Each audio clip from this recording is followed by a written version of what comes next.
Hello everyone, this is Jonathan Little for PokerNews.com, and today I'm going to be sharing with you another hand from a $3,000 buy-in World Series of Poker shootout. Blinds are 200, 400, and I raise to 900 with Ace-Jack offsuit from the hijack seat. The hijack seat is the position to the left of the button, so we have the button, the cutoff, and the hijack. This seat right here would be called the low jack. But they're not at this table. We're playing only five-handed. So I raise Ace-Jack to 900. This seems very standard to me. Ace-Jack is certainly a good enough hand to justify raising in this scenario. So I raise, and then a very splashy player on the button makes it 2,000. So I made it 900, and he made it 2,000. Whenever you see a small re-raise, it does not necessarily mean an abnormally strong range, but oftentimes it does. So I'm going to call this 1,100 more, but I am not loving this scenario at all. I'm certainly going to proceed cautiously and try to flop a very good hand. So I do call. And the flop comes King, Queen, 10. So I flop a straight. That's good. I check, and my opponent bets 3,000 into the 5,000 chip pot. This is a situation where it's very important to think about your opponent's range. And whenever your opponent re-raises small pre-flop and then continuation bets this very high card board, your opponent's range should be primarily big cards. And most big cards in this scenario are at least ace-queen. And if my opponent has at least ace-queen, I have to ask, is he going to fold to a raise? Is he going to fold ace-king to a raise and pocket aces to a raise and king-queen to a raise? And I think the answer is absolutely not. So this is a scenario where I think you want to check raise to an amount that allows you to make an all-in turn bet without making your bet look too huge. So notice here, if I check raise, even for the minimum, to say 6,000, the pot will then be 16,000 if my opponent calls. So, sorry, 17,000 if my opponent calls. And the stacks behind will be 10,000. So any raise size that I make here will be pretty great. So all I really want to be sure to do on the flop is to not price my, or not to make my opponent think that I am trying to get it all in immediately. So I think like check raising all in on the flop could be an error because maybe my opponent would then fold out a hand like ace-queen.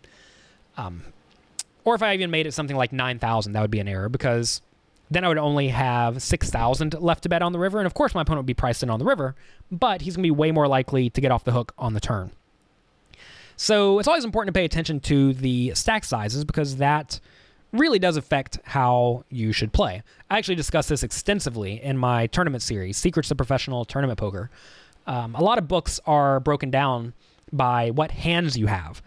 But I think what's actually one of the main factors that people overlook and a factor that is very relevant are the stack sizes because a lot of hands change values significantly as the stacks get shorter. For example, whenever you're playing with very short stacks, big cards are quite strong, like ace 9 offsuit. But whenever you're playing with very deep stacks, suited connectors and small pairs become much stronger because of their implied odds. So it's always very important to be aware of these stack sizes. And this is a very good example of that where it applies post-flop, where if we were deeper, like say we both had 25,000 chips behind, I would want to check raise this larger, something like 8,000.